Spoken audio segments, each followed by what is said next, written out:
A gloved hand slammed against the glass and the lock bounced, spraying glass dust over Isabella Lawrence's palm. Fear tightened at the base of her throat, and she pushed with both hands until the sliding door gave the smallest, dangerous inch. The man on the terrace saw and shoved the door wider. Isabella shoved back, fingers scraping the metal frame. Her breath came in short, sharp pulls. The concrete fact was immediate.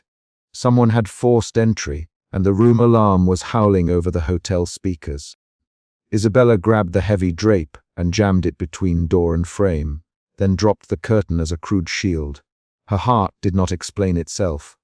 Her hands did.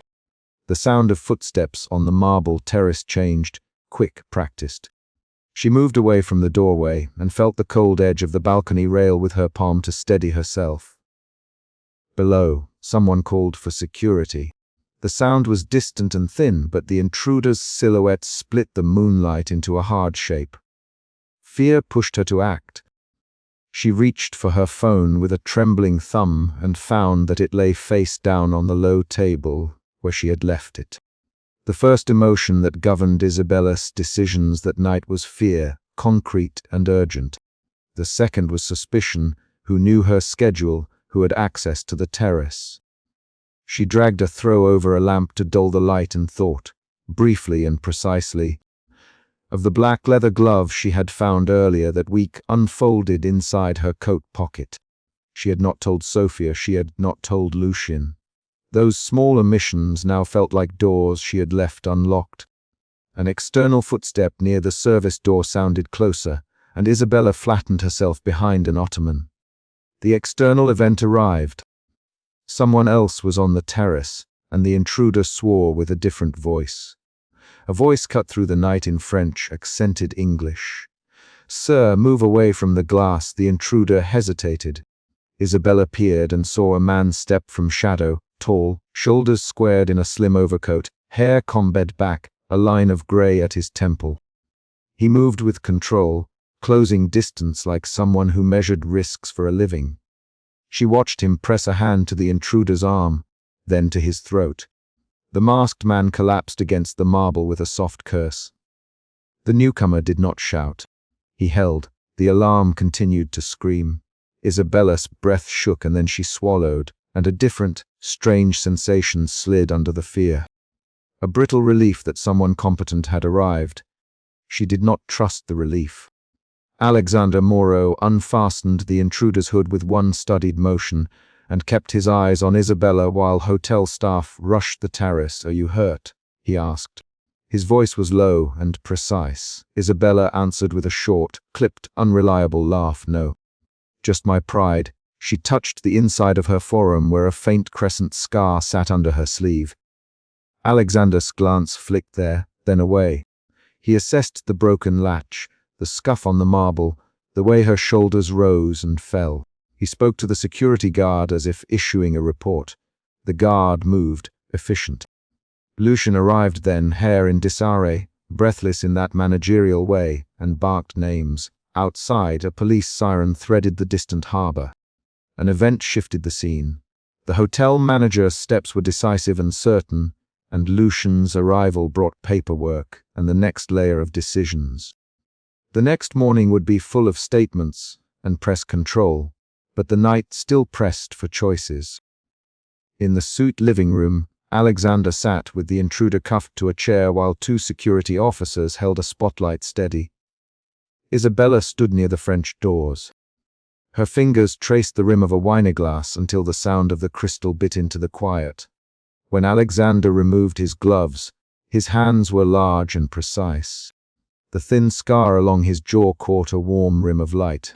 He did not smile. He has a name, Alexander Lucien. He refuses to speak until counsel arrives. Lucien cursed and called for the front desk to pull the guest registry. Isabella stepped forward. "Who are you?" she asked.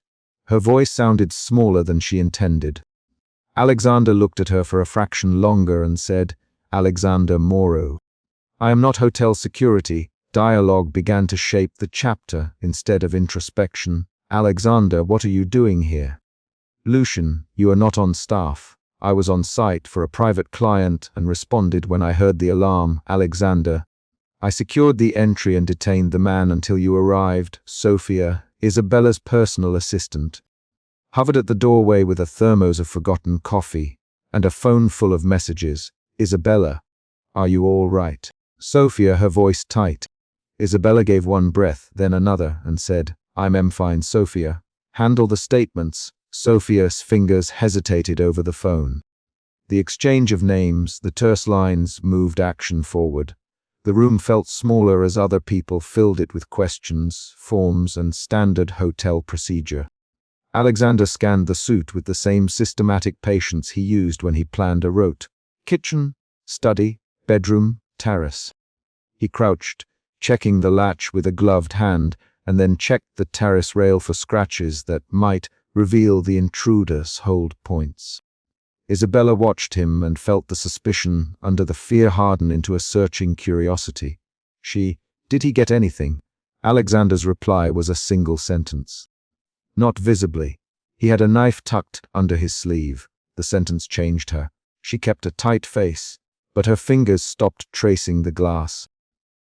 The knowledge that there had been a weapon pushed her fear into a sharper register. Alexander then offered protection. The words arrived like a fact, not a plea. You should not be alone tonight.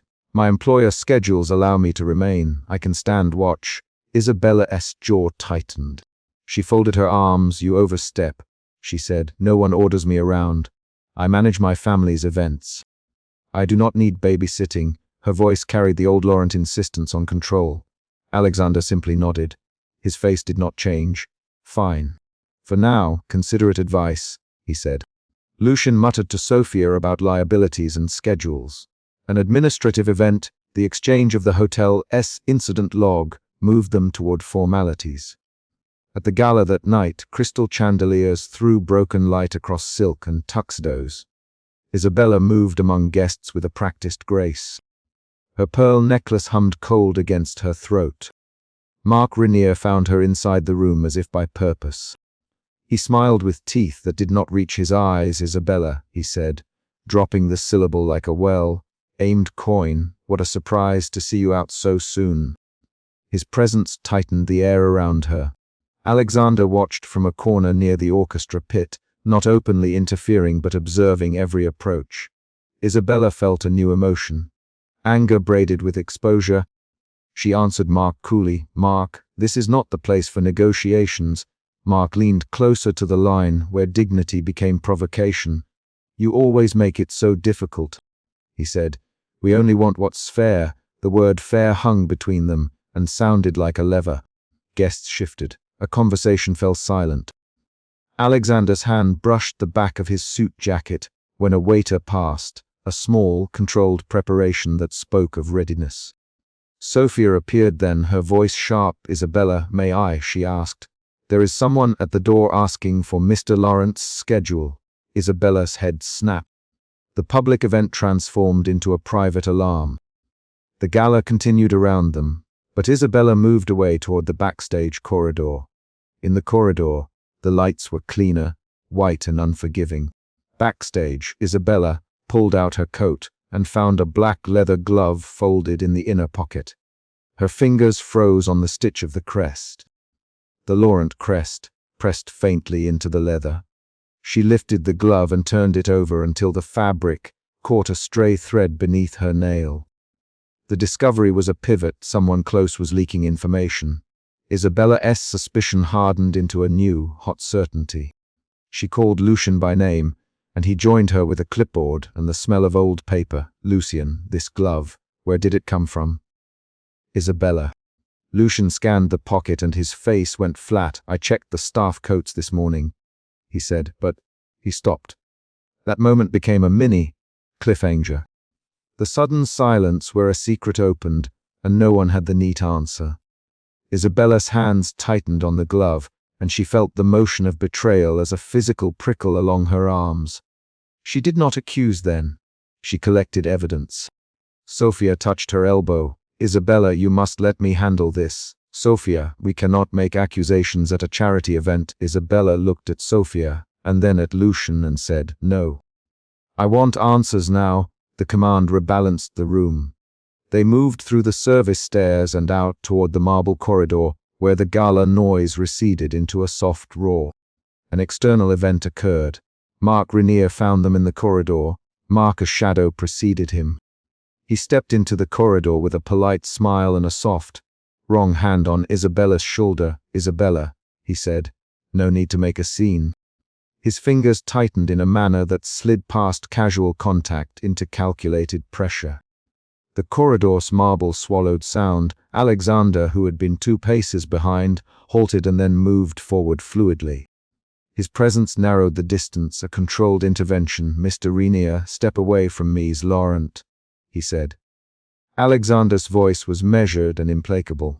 The confrontation unfolded in short, sharp exchanges. Alexander: "Mark," smiling a forced smile, "you always take everything so personally. Please step back." Alexander replied. "Isabella, move behind me," he said to her. Isabella did not move immediately. She met Mark eye to eye. "Mark," I said. "Leave me alone," she said. Mark leaned in, voice lower. "You will listen now, Isabella. The matter is important." He reached out and cuffed the sleeve of her gown, close to her wrist. Alexander's hand was a fraction of an inch from Mark's shoulder. The physical tension bridged into action. Alexander stepped between them and grabbed Mark's arm. The sound of fabric sliding a hush. Hotel security rushed in after the scrape of heels. Mark did not back away. Instead, he pushed with a practiced motion that sought to break the social perimeter. He allowed to the nearest cluster of guests, "Isabella, darling, we need to settle this quietly." His charm acted as camouflage. Alexander's reply was a single sentence pressed through his teeth. "Not tonight." The exchange escalated. Mark's mouth curved and he said, "Then you will regret making an enemy of me." His voice had a thread of threat now. Isabella's fingers tightened into the fabric of her sleeve. Her breath came short. The confrontation surged into a physical struggle when Mark grabbed for Isabella and Alexander reacted. Alexander closed on Mark with the economy of a man who had practiced containment more than violence. He pinned Mark against a marble pilaster, his hand firm at the shoulder.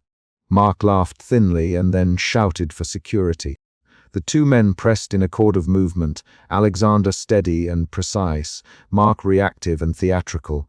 Hotel security separated them with professional hands. The struggle was brief, but left a flare of consequences. A guest onlooker pulled out a phone and pointed it like a small accusation. Someone called the police.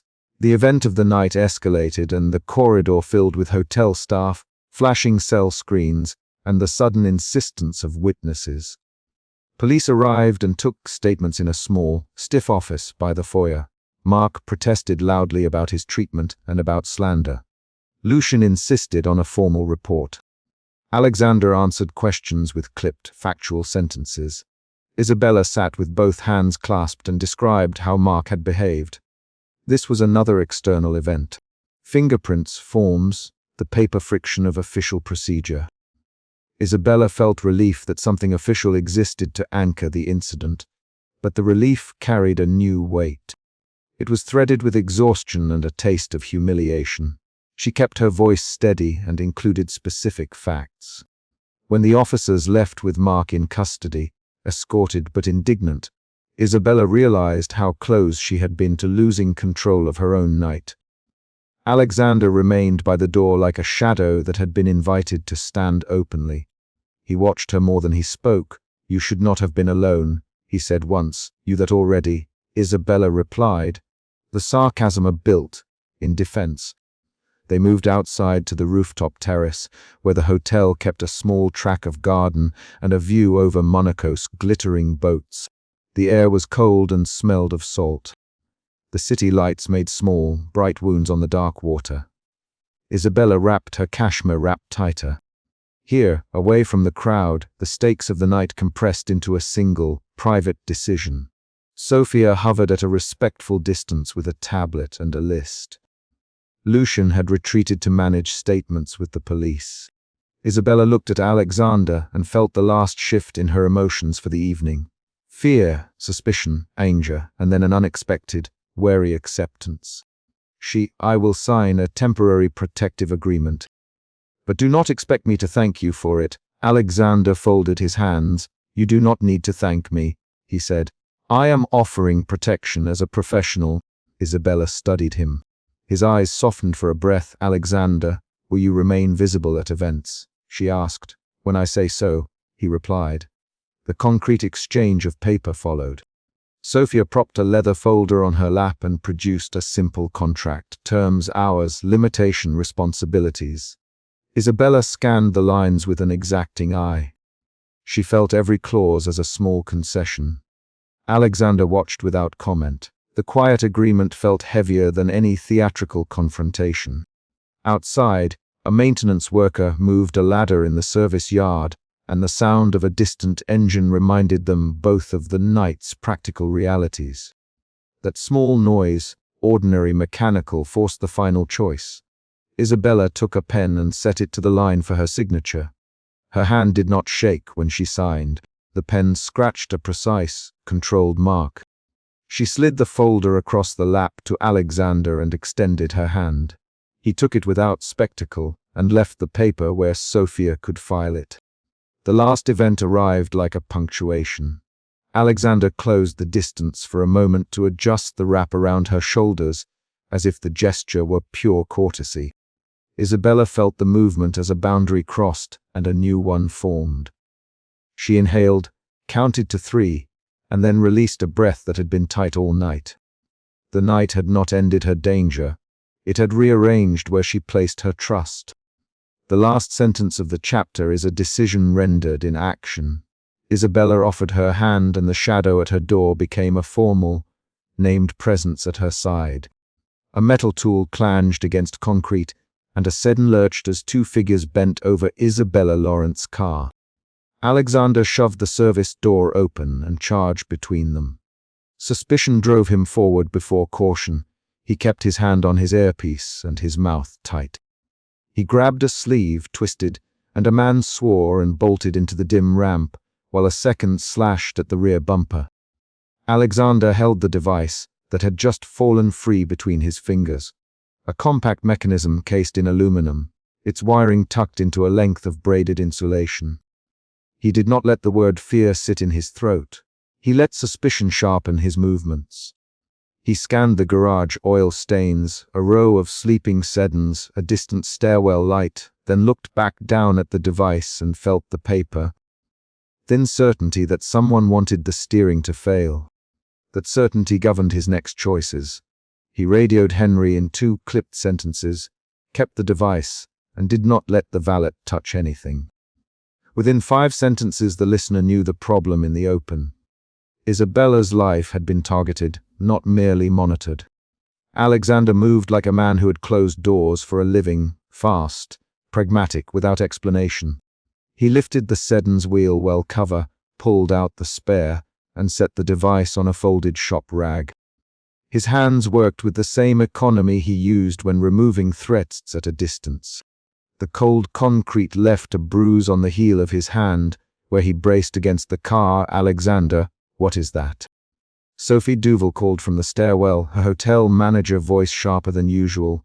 A sabotage unit, Alexander answered. Do not touch the car. Sophie arrived on the ramp, wearing the manager's blazer, and a frown that hardened into alarm when she saw the wiring. Henry came a breath later, his flashlight cutting across the alloy wheel and then resting on Alexander's face. Henry, Mark is men. Either Mark's men or someone he hired, Alexander replied. He did not say Mark Renea's name lightly. He placed it like a weight in the air, because everyone in the hotel understood Mark's tendency to pressure and unsettle. The name changed how they moved. They moved Isabella's sedan into a service bay under lock. Sophie found white gloves and a crate for the device. Henry closed the service door and set a thin line of security tape. Alexander stood with his arms folded, feeling the old knot of guilt at his ribs. Memories of a previous failure, where a man lost control of his vehicle when Alexander could not reach him in time. He sliced that guilt into caution and kept working. In the hotel's security office, the device sat on a metal table under the harsh light of an industrial lamp. Sophie inspected it with a surgeon's patience. Henry checked the camera logs. Alexander crouched and pried the shell open with a pocket knife, careful not to cut through any insulation that might trigger a secondary response. He traced a braided wire to a small gyroscopic trigger, and then to a pair of relays meant to interrupt the steering column.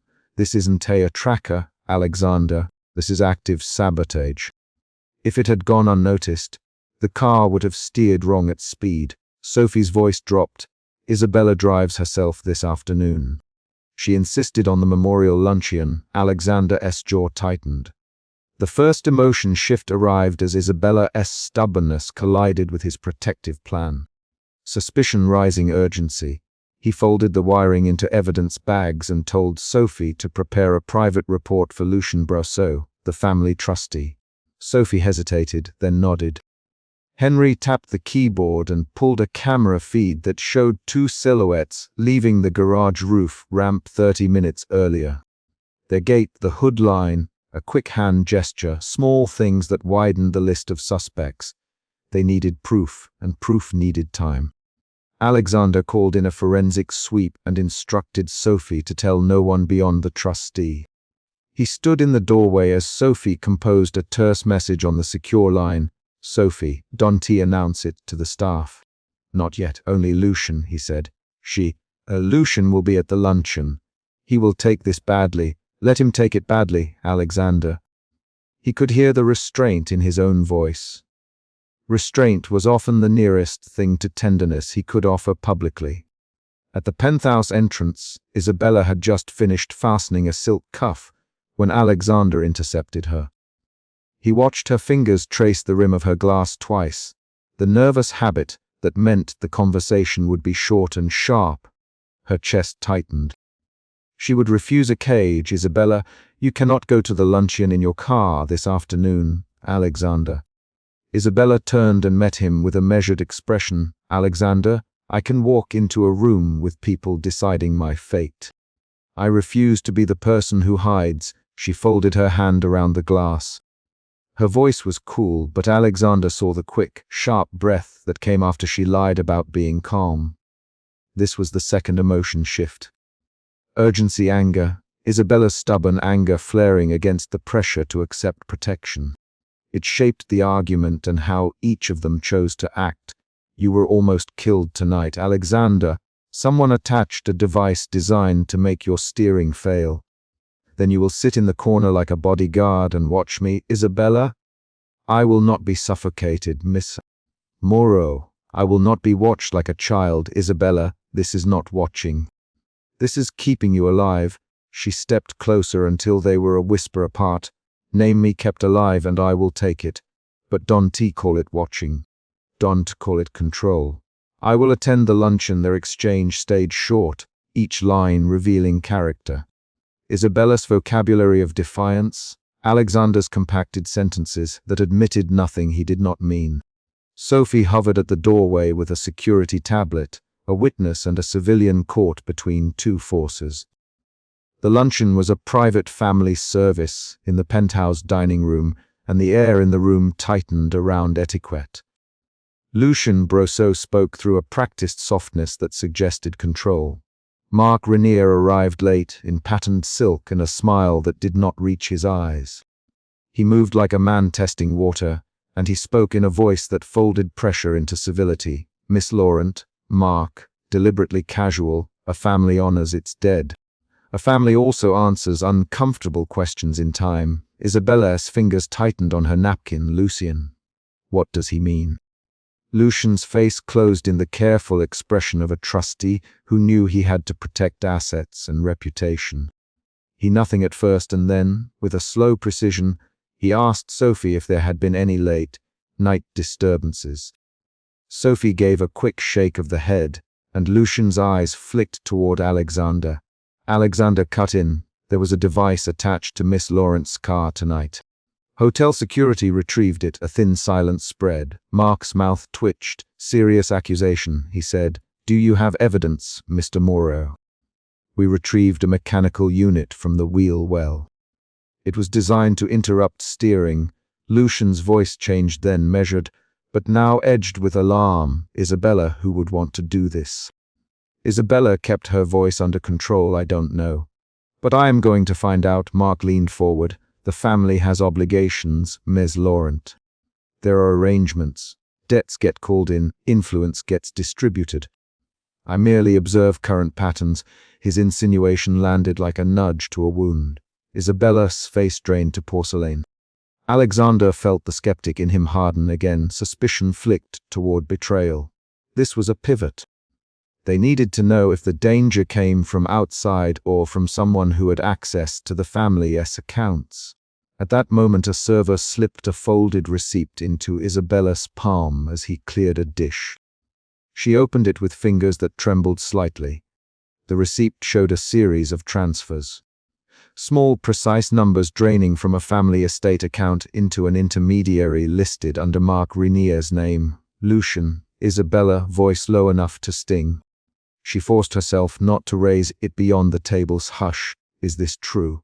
Lucian stammered. There are allocations. I handle the estate's finances. There are payments for services.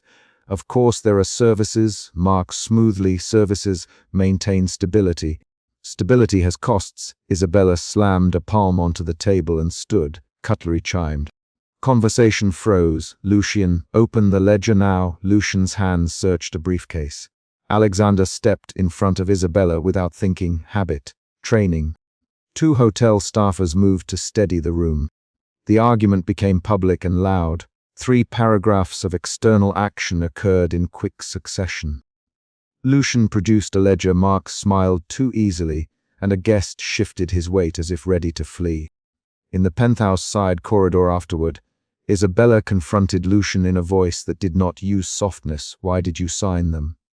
She demanded. Lucian's hand trembled. I thought it would buy time. Buy time for what? Isabella pressed, to keep the estate solvent during the transition. Lucian, I did what I believed would prevent collapse. You betrayed us, Isabella. Her fingers dug into the fabric of her cuff. The argument escalated. Words became weapons. Alexander stepped between them. Lucian, step back. This corridor is not the place. Lucian recoiled. Alexander, Miss Laurent, please. 2 unfamiliar men slipped into the stairwell opposite, their shoulders tight beneath coats. Alexander watched the angle of their feet, the way one leaned to the left, the other kept his hand near his hip. He recognized coordinated movement. He signaled with a small nod and Sophie moved to block the stairwell, but the men had already retreated out of sight. The presence of those men changed the shape of the conversation. Suspicion widened into an immediate operational threat. The 3rd external event in the middle section forced a shift. Anger alarm. Alexander arranged for Isabella to be accompanied by 2 hotel security staff on the way back to her suite. She refused with a single sharp line. I will not be escorted like a prisoner. Isabella snapped. Alexander, pick your battles. This is not a battle to be chosen, Isabella. This is a risk I can prevent. She shoved past him and left the corridor with steps that were fast, determined, and rattled only a little. Alexander watched the back of her head and felt the old pattern of failing to protect someone he cared for ricochet through his chest. He followed at a distance and did not call out. Night fell early over Monaco with a humid haze, sitting above the water. The rooftop valet ramp smelled of salt and gasoline. Isabella's car stood waiting beneath a moonless sky. Alexander's hand hovered over his concealed pistol, and his other hand brushed the leather of his gloves. He had learned to read small motions. How a man shifted weight before he struck, how a woman folded her fingers when preparing to run. On the ramp, Mark Renier's hired muscle moved like a single organism. They lunged from the shadows. Alexander reacted with a single, practiced motion. He stepped between the attackers and Isabella, blocking with his shoulder and sending a fist into a jaw. The fight was close and brutal. A knee, a clinch, a hand over a mouth. The rooftop's metal railing vibrated in the scuffle. Get down! Alexander barked. He rolled and brought a man to the ground, and another tried to sweep Isabella toward the valet ramp edge. Alexander's fingers closed on the arm of the second man as he felt the other's grip slip toward the Heiress. He twisted, a sharp sound of bone against bone, and the man let go. Isabella scraped the back of her palm along the railing and breathed in ragged bursts. A rusty taste of iron filled her mouth from a cut on her lip. She spat a line of blood and glared at Mark, who stood a few feet away and watched with an untroubled face. Mark's eyes met Alexander's for one cold second, and then he turned and walked away as if the night belonged to him. The rooftop fight was the climax. It required violence, exposure, and a revealed motive. In the heat of the scuffle, Mark did not attack. Instead he watched, and watching became confession. The revelation came after Mark left. Henry found a small card clipped to a coat pocket of one of the attackers. It read, "Instructions, make accident look mechanical." No traces back to principle. The directive was specific. The twist was concrete. The attempt had been professional, ordered, and designed to avoid direct contact with Mark. Dawn arrived hours later on the terrace. The Mediterranean lay like a sheet of dull metal. Isabella sat on a stone balustrade with the pearl necklace undone in her hands. She twisted a pearl between finger and thumb until the skin whitened. Alexander watched her, feeling the work of the night settle into a fragile silence. Sophie brought hot coffee and put the evidence bags on a small table. "Forensics will be by noon," she said. "We filed a report with the police." Isabella did not look up. "And the ledger?" she asked. "Lucian admitted transfers to Mark's account." "Alexander, we can prove it." Isabella closed her eyes for a moment and then opened them. She reached into a pocket and slid a folded receipt across to Alexander. "You keep watch. I will attend the estate meeting tomorrow, but I will not be moved by fear. I will not let them see me fall apart." Alexander took the paper. The receipt was small and precise. In the light it looked like a map of obligations. He folded it into his wallet. He had no right to hope for kindness, but he felt a private warmth when she said, "Stay." The single word was not a command. It was an admission. He answered with the only practical concession he knew how to make. "I will not suffocate you, Isabella. I will keep you alive. We make the rules together." She nodded once. A final external event arrived. Lucian stepped onto the terrace with his face a mixture of contrition and resolve. "Miss Laurent, I will open the books and cooperate fully," he said. His voice did not tremble. He had already made a choice that altered their path. The chapter closed on a small concrete beat. The three of them stood in the first pale light, the harbor below beginning to stir, and Lucian passed a hotel keycard to Sophie for secure access to the trust records. There was no final speech, no broad declaration. The night's violence had been answered with a practical change of terms, a ledger admitted, and a bodyguard neither entirely welcomed nor entirely refused. Under the terrace railing, a curious engine started in the distance, metal on the road. And Alexander felt at once the fragile end of this night and the sharp certainty that the danger had only grown more visible. Emotion route. Suspicion guided Alexander from the garage to the rooftop, moving into alarm and then into careful resolve. The chapter contained two clear emotion shifts: suspicion to urgency, then urgency to anger, and later anger to resolve. And it ended with a concrete action that moves the story forward. Lucian handing over access to the family's trust records and Alexander tucking the receipt into his wallet. The conflict of this chapter, the attempted sabotage, the exposed payments, and the rooftop abduction, was resolved within the scene while leaving a practical, situational lead into the next chapter. The lights went out and someone screamed, and Alexander moved before he finished thinking. Suspicion tightened at the base of his neck the way it always did when crowds scattered and something small in the room stopped making sense. He did not look at Isabella first. He looked at the angle of the terrace door, at three hands on a railing, at a glint of fabric in a shadow. "Stay back, Alexander," and his voice cut through clinking glass and a dozen startled breaths. The central problem sat in that single sentence. Someone had turned the gala into a trap aimed at Isabella's family reputation, and he had to stop it now. Alexander carried suspicion like a tool.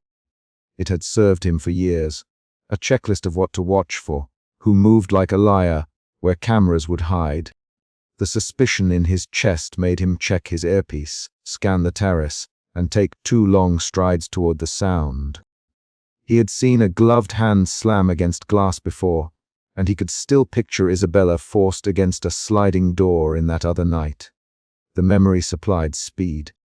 He had also seen a sedan lifted at the curb while a metal tool clanged against the wheel. Those sounds lived at the base of his reflexes. He moved with those nights as muscle memory. The attacker reached the Heiress in the spill of moonlight before Alexander closed the last yard. Someone shoved through the spread of guests, and a masked face came up too fast.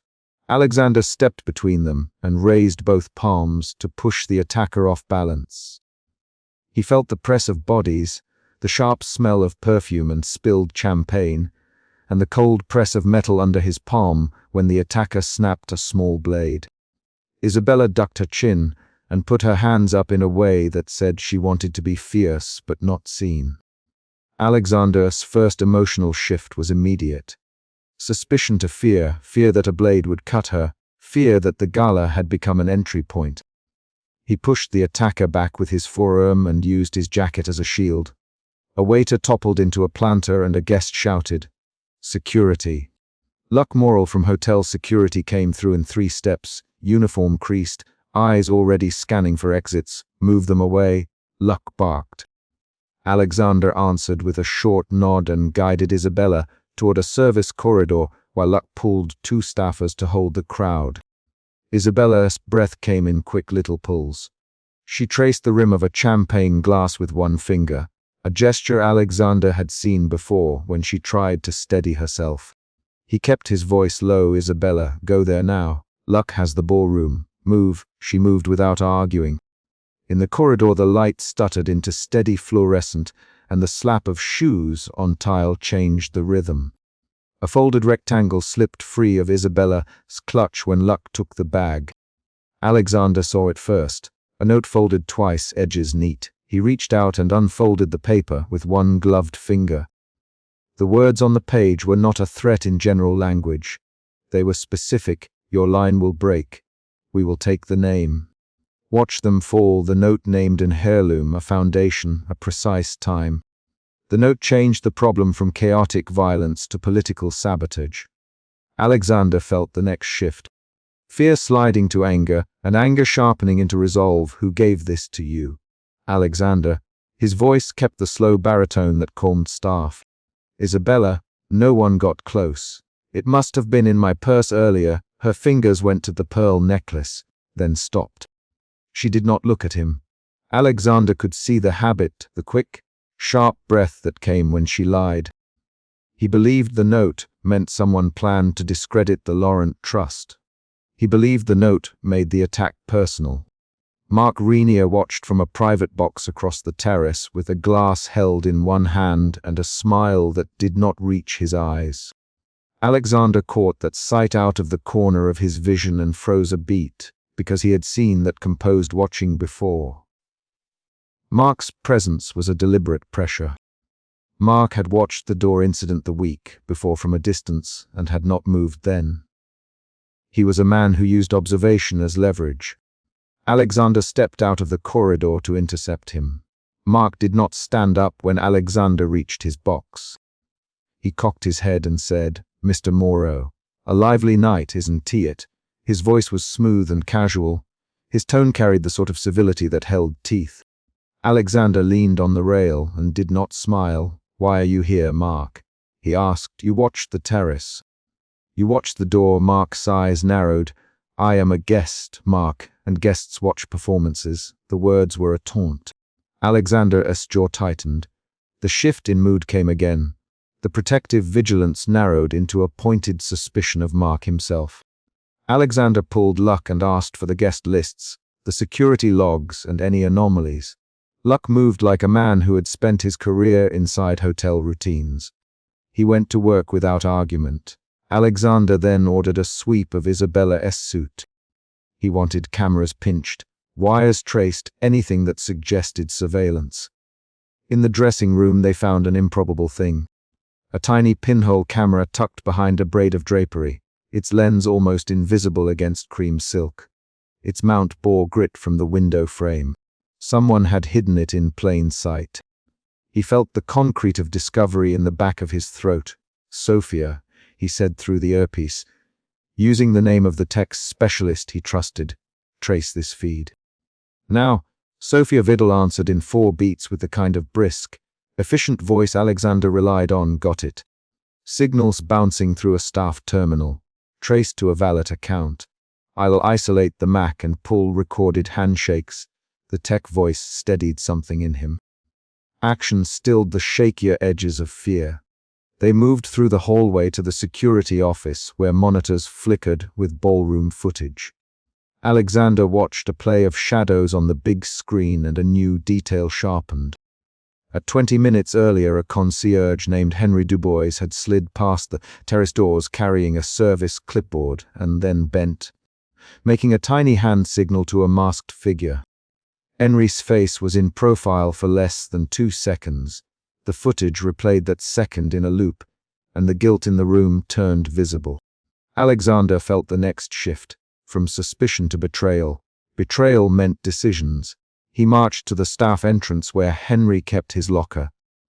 Henry's face folded into careful politeness when Alexander, "Henry, I need to see your bag." Henry blinked and then opened it slowly. Alexander watched his hands.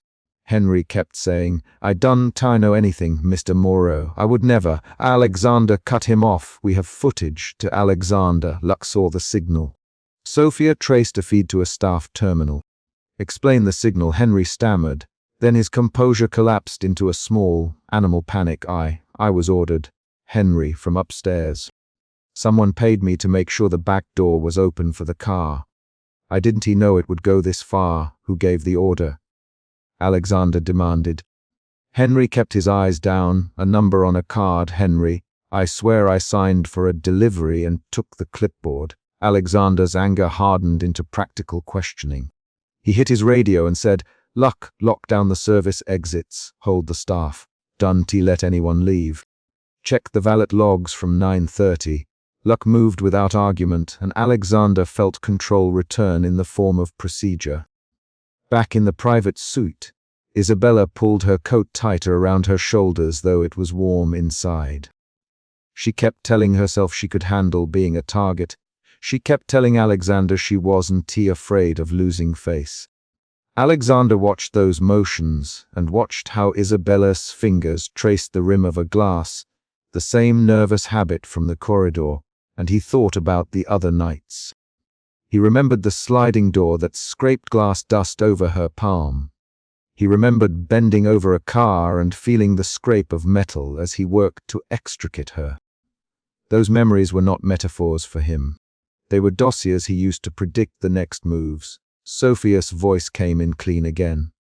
"Alexander, I have the terminal. The Mac routes through Henry's workstation and pings out to a burner tower off the quay. There's a bounce point. Someone layered the feed through 3 hops to hide the origin. Can you pull origin?" "Alexander, I can, but it's slow.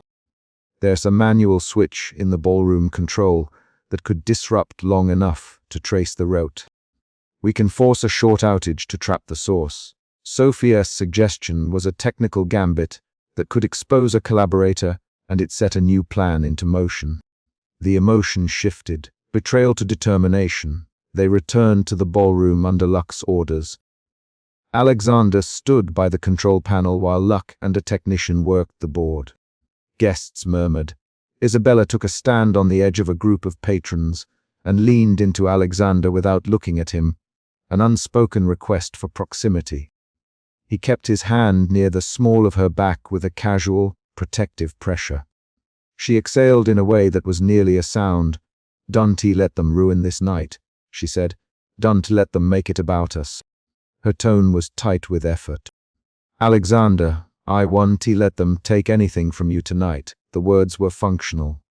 They were also the small promise he offered. Mark found Alexander in the corridor later and cornered him with the same composure he had in the box. He moved close enough to make Alexander feel the scent of sweet tobacco and citrus. You patched the camera, Mark. Clever man. But cameras are blunt instruments, Alexander. You cannot always protect what you will not show, Alexander answered with a simple, factual line. We found the lens in her drapery. We traced the feed. We have a name on a staff log, Mark smiled. Henry is a small pawn for a bigger game. Why would you corner the pawn instead of looking at the board? The exchange ran 3 quick lines like a charge and release. Alexander felt the pressure in new terms. Mark's words implied knowledge of a plan that reached past security checks. Alexander's suspicion refocused. The quay still smelled of salt and diesel when Isabella decided she would leave for the car with a few chosen guests. The hotel offered a side exit under a covered portico, and a black sedan waited with the engine warm. Alexander did not like it. He watched the road from a distance, counting staff faces and watching any gap in coverage. The night had taught him to expect an escalation if a target moved through an exposed path. He moved as she walked, shadowing the space between guests and vehicle. Then the dark moved too fast. A figure sprang from behind a bronze planter, and another hand grabbed Isabella's arm. Metallic breaths and the rub of fabric sounded loud in the closer night. Alexander pushed through a scatter of men and fell into motion. The clash began on the quay. 3 masked attackers lunged at once. Alexander rolled under a swing and felt a fist clip his cheek. He bit his tongue to stop a cry and went for the nearest wrist, wrenching. The fight hit the chapter's peak. The hand-to-hand brawl where every strike mattered and his only focus was to get Isabella free. The moment was the climax the outline had promised. The violence was specific and tactile. A boot connected with Alexander's knee, and he dropped his center of mass, then used his shoulder to shove an assailant into the terror, caught a railing. Metal clicked under his palm as he pried a knuckled hand from Isabella's coat. Another attacker swung a baton. Alexander caught it and snapped the wrist. Someone shouted a name. Isabella's nails dug into the fabric of a sleeve, and she screamed, short and sharp. The attackers worked as a team. One tried to pull Isabella toward a waiting van beyond the quay lights. Alexander felt breathless, not because of the exertion, but because someone had eyes trained on him from the terrace. Someone who knew how to time a disappearance. He twisted, dropped his weight, and forced a throw that sent one attacker into the water sedge with a wet crash. The second man drew back when someone grabbed his shoulder from behind, Luck, who had come through a side stair with 2 hotel security staff. The final attacker slugged toward the car. Alexander met him, and they locked limbs in a violent clinch.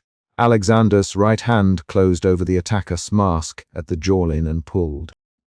The attacker spat blood and swore in a voice muffled by fabric. Alexander felt the relief of momentum when the 3 staggered, and then ran, vanishing into the night with the harbor lights swallowing them. After the melee, Alexander crouched beside Isabella on the quay steps. Her hair was loose, and a dark wet smear ran where a tear had tracked through makeup. Her breathing returned to even counts because she was alive, and because the immediate danger had passed. Alexander checked her wrists, felt the tremor under her skin, and kept his hands steady on either side of her shoulders. He did not say platitudes. Henry signaled them. We have footage. We will show it to the police. We will not let them leave the island. Isabella looked at him then with a face that had dropped its polished shield. Her voice was small. You shouldn't have let me leave alone. Alexander let a hard edge slip through. You didn't leave alone. I was there. The exchange was short and true. They walked back to the hotel in small, clipped steps. The walking was a reset after the impact. Establishing presence, accounting for injuries, and keeping the night from unraveling further. In the security office, Luck replayed footage that revealed an additional detail. a staff member in the crowd making a tiny hand sign to one of the masked men as they moved. That staff member's face had been captured long enough to name him, and the name led to connections Alexander had not expected. One of the hotel's senior housekeepers had been on a call the week before with a number traced back to a shell company with links to Mark's known associates. The twist changed the possibility space. The betrayal now felt threaded into social circles and financial leverage. Isabella sat in a covered hotel alcove while Alexander gathered a list of people he would interview. She let her composure slip in physical ways. She rubbed the inside of her forearm where a faint crescent scar hid, and she let one hand tremble against her knee. If Mark set this up, he wanted me watching him react. Alexander leaned forward. Mark is always 2 moves ahead. He uses small acts to rearrange a table so others will blame the pieces. We will not let him rearrange your family. She looked at him, and in a voice that was huskier for the strain, said, "Then help me expose him." That was a turning point.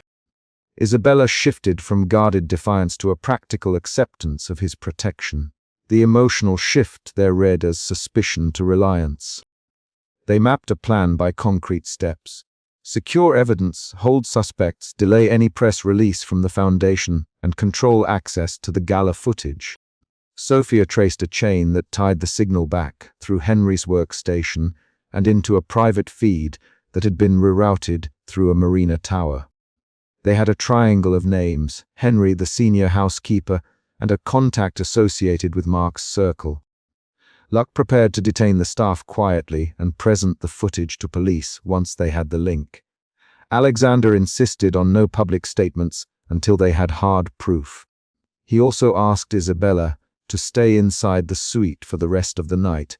She agreed with a single nod that conveyed more than any long speech could. Mark watched from a distance as they worked. Alexander found him one more time on the rooftop terrace, with the lights of Monte Carlo spread like a map. Mark's smile was thin. "You think you can contain a single night? Mark, you always fight what you see, Mr. Mora. You cannot fight patterns that run through people's livelihoods." Alexander met his gaze and said, "We will expose who benefits from those patterns." Mark tapped his watch. "You will find pieces. I have already moved others. This will make things worse for her family if you proceed bluntly." The exchange ran as a careful, clipped argument, 3 to 6 short lines that pushed at each man's boundaries. Alexander left without lowering his voice or his guard. By dawn they had detained 2 staffers and found a burner phone in a storage locker contracted to a shell account. The footage in the secure suite allowed Sophia to pull a clearer feed that showed a hand sign repeated in the crowd. A face that belonged to the senior housekeeper appeared at a critical frame and then ducked out.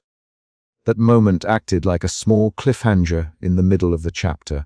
If that face was complicit, then someone inside the hotel had sold access. The discovery forced fast choices. Alexandra looked to hold all involved on site and to contact local police with a priority flag.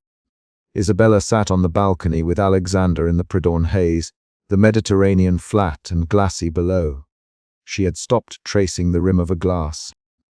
She looked smaller in the grey light, but she also looked like someone who had finished a list of tasks and chosen again to stand. "What do we do now?" she asked. Alexander did not answer with philosophy. He outlined steps. Press charges for attempted abduction, secure the foundation accounts against interference, and prepare to bring Mark's influence into the light if the evidence proved his network's involvement. He also said plainly, "You will not attend public events without a full sweep from my team for the next month." She smiled, only a little, and said, "Then stay." The single word was both a request and a test. He did not promise more than he could give. He set up the next move. Sophia would route the secure feed to a safe server. Luck would coordinate with police, and Alexander would own the immediate physical perimeter. They tied the plan to concrete actions rather than speeches. Mark watched them from a balcony across the water with a small, flat smile that did not change the fact his eyes were calculating. Alexander felt the unease of that look and catalogued it as a continuing threat, not a conclusion. The chapter closed not with a reflective declaration, but with a tangible nudge toward the next scene. A soft knock sounded at the suite door just after dawn, and both of them turned toward it. Alexander's hand dropped to the pistol at his hip by habit. Isabella's fingers tightened on the rail. The night had produced proof and pain, and the knock meant someone else had arrived who would change the path forward. The problem did not end. It shifted. The knock made the next decision, the choice to open or to hold, immediate and concrete, and both of them moved to answer it together. The service door burst open, and a booted foot shoved Isabella toward the terrace railing. Fear tightened her stomach. She tasted salt from the sea and hotel soap on the attacker's collar as he reached for her. Isabella shoved him with both palms, felt the leather of his jacket give under the force, and a second man lunged in from the corridor with a crowbar. "Get back!" someone barked. Glass skittered along the floor from a broken side panel. In 3 sharp movements, Alexander Moreau stepped between them and shoulder, checked the nearest intruder, closing the physical space between Isabella and the corridor. Fear is the first engine of the night. It drives Isabella into action. She grabs the nearest vase. She positions herself behind Alexander when she can. She listens for the rhythm of other footsteps. She knows what a door battered from the outside sounds like because 6 weeks earlier a gloved hand had slammed against her sliding glass and sent dust across her palm. Because at the gala the lights went out and someone screamed and bodies shoved. She knows the shape of danger. Those memories come as exact images. The spray of glass dust, the metal tool clanging against concrete by her car, the sudden dark at the gala. She does not think of them as abstractions. She remembers the sound, the cut on her forearm, where she grabbed the door frame, the way Alexander's hand found her shoulder that night and held on. Alexander's voice is low and controlled. "Isabella, behind me." He pins his gaze on the corridor. He wears the slim black overcoat even now, the leather gloves in his bag, the signet ring catching a strobing light from a hallway lamp. Isabella moves as he instructs because she trusts the way his body predicts violence. She trusts that he reads angles the way she reads legal clauses. She does not trust the room. They move through the service entrance in a compact line. Alexander ahead, Isabella a careful step behind, heels clicked on marble. A hotel porter. Mir. Duval appears at the head of the corridor holding a phone like a talisman. "Ms. Laurent, are you all right?" he says. Mr. Duval's voice shakes with a mixture of fear and relief. The hotel manager's restraint cracks on the edges. Isabella nods without answering, because her throat is tight and because saying words would let Mark Renier know she had been shaken. They find 2 masked men sprawled, breathing hard, one under Alexander's knee. A third has already fled. Alexander pries a battered briefcase from a man's grip, flips the combination, and clothes rustle as he pulls a stack of papers free. Isabella crouches and reads the first page. A legal notice, forged signatures, a hotel manifest that lists nights and names, an invoice stamped with a courier's mark she recognizes from an account manager in Paris. "This ties them to someone in my circle," she says, naming the concrete detail, the courier stamp, because naming it makes it actionable. Her voice is flat with anger now, which moves in behind fear. "Mark's not a ghost," Alexander answers, watching the corridor mouths and the shuttered terrace doors. "He hires men because he believes force gets results. He does not say the word vengeance." Isabella does not need it named. Instead, she slaps a palm on the briefcase and hears the hollow clack of metal. "He used a courier I've seen at family events. He left a signature he thought we'd miss. He expects us to be frightened by noise and broken glass." She forces a laugh that is too small. The briefcase changes the problem from random violence to leverage. It is no longer a brute attack. It is a deliberately placed message with paper trails. Isabella's pencil, true anger starts to harden into decision. She reads aloud 2 lines from the manifest and names a hotel room number. Room 829 registered to Laurent Holdings, closed guest list, signed by Laurent Guest Services. Saying it aloud reconstructs a chain. Saying it aloud makes it legal work, not panic. Alexander slides a sheet into his inner pocket and tilts his head. We will copy these and give originals to Mr. Duval and a lawyer. We will not let Mark manufacture a narrative. He moves with the calm of method. Isabella watches him find a bench and place the briefcase there as if it were a patient's chest. Her fear shifts to anger, and the anger sharpens her voice. Then stop hiding things from me, Alexander. Don't decide what I need to know. Her fingers trace the rim of a chipped ashtray while she speaks, an old habit when she braces herself. He folds his hands and meets her eyes. I told you the tactics I would use. I left options open because I could not risk escalation while you were exposed. His sentences are clipped. He gives no softening phrases. Isabella, I made choices to protect you. If that looks like secrecy, call it caution. Call it what you want.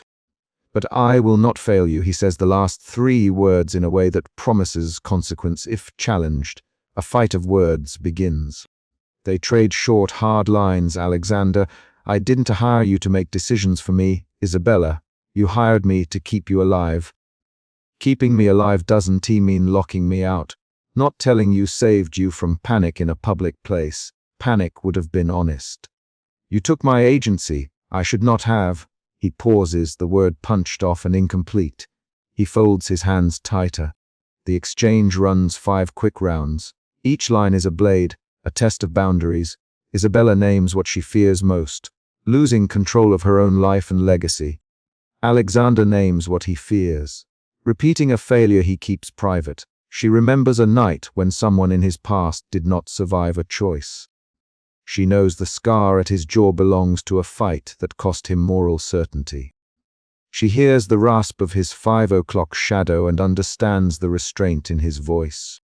The argument settles into a scratchy silence because words have done the work of inching them toward truth. An external event interrupts. Mark Rainier arrives at the lobby with 2 lawyers and a press representative waiting under the chandelier. His entrance is staged. His gilt cufflinks flash. He walks with a cigarette case in hand, though no one gave him space to smoke. Mr. Duval, who had been retrieving security footage, stiffens when he sees Mark. The hotel manager raises a hand and says, Mayor Rainier, this is a private matter. But Mark taps a folder on the valet desk and smiles the kind of smile that lands like a threat. Mark lifts a single sheet and reads aloud in clipped, polished sentences that carry to the bar, and the valet, Ms. Laurent, unless you sign an agreement to settle damages and transfer temporary control of specified assets, I will file this notice and alert the press of questionable activity found in your holdings. He slides the paper forward so everyone can see the lawyer's seal he has prepared. We can resolve this quietly or make it public. He mentions a specific legal article and the exact amount of money he claims. Isabella stands up straight. She hears the clack of heels and the soft intake of breath from nearby guests who have noticed. Her anger locks into a precise object. Mark's demand for leverage. You will not publish private family files in exchange for extortion. She answers, Mr. Rainier, you want documents. You will wait while we copy them, and you will do it in front of counsel. She says the concrete plan out loud, tying her response to action. An assistant brings a recorder. Mark's press representative starts a live feed on a phone. Mr. Duval closes the distance between Isabella and Mark. Miss Laurent, I can make the copies. We can have counsel here in 10 minutes. He looks to Alexander with the question already in his posture. Alexander nods. Copy everything, he says. Mark laughs and taps his watch. 10 minutes will let evidence disappear. My terms stand. Sign or I go public. His eyes track to the terrace where a few guests lean, curious. Isabella makes a choice in 3 breaths. No public threat will change the ownership of my estate. She says, make your copy, Mr. Duval. I will meet Mark alone for 10 minutes in the courtyard. I will not sign anything while a camera is on me. Her voice is flat and deliberate. She places the decision on the table. Alexander physically tightens, hands folding, then opens his mouth. Isabella. Alexander starts. No, she cuts in. You prepare contingencies. You do not come in with me, I will go alone. If you cross the lot, you will show yourself. Mr. Duval, a car waits at the valet. Please arrange it. She turns her chin so there is no pleading in her face. He watches her walk past Mark with a steadied step. Mark's smile becomes a grin. Brave, he says. Foolish, perhaps. Isabella keeps walking, the rumor of her couture dress rustling. Alexander follows at a distance, and then stops where the line of hotel lights ends. He does not intervene, but he counts bodies with the ease of someone scanning threat vectors. They drive to the valet courtyard in a private motorcade she ordered earlier. The car stops under the low glow of a street lamp. Mark waits with a small escort. The private negotiation is supposed to be words, legal gymnastics and threats. Isabella steps out, lifts her chin, and says, You want assets, Mark. You want leverage. Name the sum and the asset. She keeps a folder in her hand, a decoy of legalese. Mark reaches out and touches the folder with a fingertip, then uses a hand on her elbow to halt her motion as if to emphasize intimacy. His body language changes. A quick forward lean, a palm that grips more than necessary. Isabella, he says, the forced charm gone. Do not make me take things you will not like. His thumb presses the inside of her wrist in a way that is meant to intimidate. She pulls her arm back and the physical action breaks the pretense. Do not touch me, Mark. Her breath becomes shallow for a beat. Anger sharpens into the kind of control that becomes physical. Alexander, positioned across a line of potted palms, recognizes the wrong angle and moves. He crosses the courtyard in 2 strides, places himself between Isabella and Mark, and says, Let go of her arm. His voice is not loud, it is precise. Mark's hand tightens and his bodyguard steps forward. The moment fractures. Mark shoves Alexander with a palm. Alexander responds with a half turn and a tight forearm strike that lands on Mark's bicep. A bodyguard lunges. Alexander redirects him with a throw that uses the man's momentum. Hands move fast. Isabella does not watch passively. She pushes Mark toward the low wall, grabs his lapel, and drags him forward so the 2 men collide with the balustrade. A courtyard camera catches the contact. There is a raw fight. Mark's bodyguard swings. Alexander blocks and pivots. The throw knocks a glass from a nearby table onto cobblestones. A valet screams and runs. Isabella yanks a corner of Mark's jacket and rips it. A thread pulls. She pulls out the copied manifest from her clutch and slaps it onto the valet desk where Mr. Duval stands. Read this, she says, louder than the scuffling. Mir. Duval, call your legal counsel. Press, check the feed. Her voice is no longer pleading or frightened. It is ordering a sequence action, not reaction. Alexander pins Mark's bodyguard against a pillar with precise, practiced restraint. Mark tries to twist away and spits. You think bringing a bodyguard makes you a judge. He pulls a small device, a transaction pad, and attempts to activate a broadcast. Alexander knocks the device from his hand, and it skitters into a gutter. Mark's face goes red. You will ruin me, he hisses. Isabella steps between them and looks at Mark with the rawness of a person who has decided, You tried to buy leverage with violence and forged documents. You tried to make me sign away control with a threat. You will not win. I have witnesses here. I have copies. You will leave now or I will have you arrested for assault and attempted extortion. She names legal actions, concrete and specific. She hands the manifest to Mr. Duval and says, Lock that man up if he resists. Call the police. Her voice is steady. It carries authority. A shift happens when Mark's device fails and a lawyer on his team tries to intercede. The courtyard fills with hotel staff and 2 arriving uniformed officers. Reporters cluster at the periphery. The fight does not continue. Alexander keeps a firm hand on Mark's shoulder until police cuffs click. Mark glares at Isabella and mouths something, threat or promise, the words unreadable. Later, in the hotel terrace turned public courtyard, Isabella opens the copied file and reads a line that changes her sense of the night. The courier stamp is tied to a company used by Laurent Holdings' former operations manager, someone who had left after a dispute months ago. The revelation reframes everything. The belated clarity replaces suspicion with a precise suspicion. Someone inside the circle betrayed them and supplied Mark with documents. Isabella recognizes a name on a signature she had seen on old contracts. Lucien Moret, a man who had been quietly dismissed for unauthorized transfers. The twist is specific and immediate. She feels anger and then a practical forward motion. She must gather proof and confront him. Duval stands near her. Ms. Laurent, the manager of operations, is waiting in the lobby. He says he has documents that exonerate you. He hands her a tablet. Isabella taps the screen and reads a message from the manager. Lucien Moret denies involvement and asks to meet with legal counsel. The message is evasive in tone. The gaps sharpen her suspicion. She names the dates to Alexander and says, "Bring the copies to counsel. He cannot fracture our claim if we fold him into the evidence." Alexander nods and kneels to check the handcuffed men. He speaks softly to the arresting officer and to Mir. Duval about next steps. Isabella watches him move through the procedures like a surgeon through a triage. She sees his hands, steady, methodical, and the scar along his jawline when he turns his head. She realizes that whatever had made him close off is a force he battles by making correct choices now. Her feelings slide from anger to a cautious, private gratitude. She does not name it. She folds it into a deliberate plan to reclaim agency. Outside, Mark is escorted to a car. Reporters ask questions and Mr. Duval gives a brief statement that contains exactly measured facts. He mentions a legal notice and an attempted extortion case.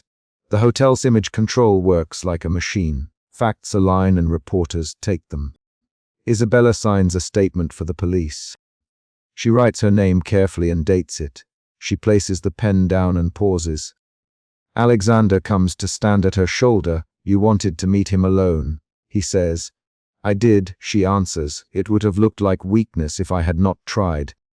She keeps her voice neutral. "And I wanted to prove I could handle the pressure without hiding." She meets his gaze. She will not call the quiet she feels anything romantic. She will call it acknowledgement. She has seen how his restraint saved people before. She has seen how his guilt pushes him to over-control. They return to the private balcony above the Mediterranean where the night has become a pale wash of early dawn. The sea shows a cut of cold silver. Isabella and Alexander stand with 2 paper cups of hotel coffee cooling between their fingers. They do not say much at first. The earlier scenes of forced entry, police reports, and public exposure settle into the room's furniture, concrete things. A damp cigarette packet on the floor, a smeared shoe print on the terrace tile. The physical residues of the night are detailed and present. Isabella slides the copied manifest across the bench to Alexander. "I want you to look through these and prepare a notice to Lucien Moret's employer. If he's involved, I want names linked to each transaction." She gives direct tasks. Action continues to be the way she processes emotion. Alexander takes the papers and thumbs them in a slow, efficient rhythm. He does not speak for a long moment. When he does, he says, "You did well. It is not an extravagant compliment. It is an observation that carries weight." Isabella looks at him. "I survived a shove. I confronted a man who tried to humiliate me. I made choices. I had to stop being only what everyone thinks I am." She avoids grand phrases. She names facts. "I did not need you to choose for me tonight, Alexander. I needed you to be present and to be ready." She says his name again to anchor him. He looks at the balustrade, at the harbor lights that blink like hard pins. His hand finds the leather glove in his coat pocket. He takes it out and stares at the thin black leather with a practiced hold. He does not put it on. Instead, he offers it to her without reaching. The glove is an object that has moved through the night. "Used to protect, used to strike, used as a shield, keep it," he says. When you need a reminder of how the night bent and did not break, he does not use romantic phrasing. The glove is concrete. His offer is concrete. Isabella takes it and feels the coolness of the leather against her skin. She lifts a corner and spots a small nick on the palm, where a staple once caught the hide. She thinks of the black glove later as a mark of a decision made here, not as a symbol to be narrated. They do not exchange speech about feelings. Instead, they perform small, decisive acts. Isabella writes 2 lines on a paper, names and dates, and slides it to Mir. Duval with a request that the hotel's legal counsel draft a preservation order. Alexander uses his phone to call an old contact in maritime security and instructs a freeze on certain transfers. Outside, a taxi pulls up. The chorus of the city returns in measured sound. A dock worker closing a crate, a gull calling in the distance. Isabella thinks about Marcas' retreat and the docks where the courier had operated. She calls the operations manager on the line the manager provided. Lucien answers with a practiced cough and says, "Mes Laurent, I have no idea what you were talking about." His denial is quick and specific. Isabella quotes dates and invoices. The man hesitates on one number and then tries to recover. Alexander listens to the call through a speaker and notes the micro pauses. She ends the call and tells Alexander, "I want him in a room with counsel and 2 officers in 2 hours. I want the courier logs from the past 6 months pulled." Her voice is tight but measured. She gives direct orders because action cancels fear. A new discovery arrives. A junior clerk at Laurent Holdings texts a photo to Isabella of an email thread Lucien had tried to delete. The thread includes a message where Lucien forwarded a manifest along with Mark's name and a note. Offer. Verify shipment. Pay on receipt. The specificity of that line changes the frame. The twist snaps the suspicion into a clear line of culpability. Isabella sits back and breathes. She feels the shift from suspicion to controlled action. She sends the image to Mr. Duval and to the police. By dawn, Mark has been officially slapped with an extortion charge and a temporary restraining order. The police have a printed manifest and a ledger with Lucien's handwriting. A lawyer from Laurent Holdings arrives and begins a formal inquiry.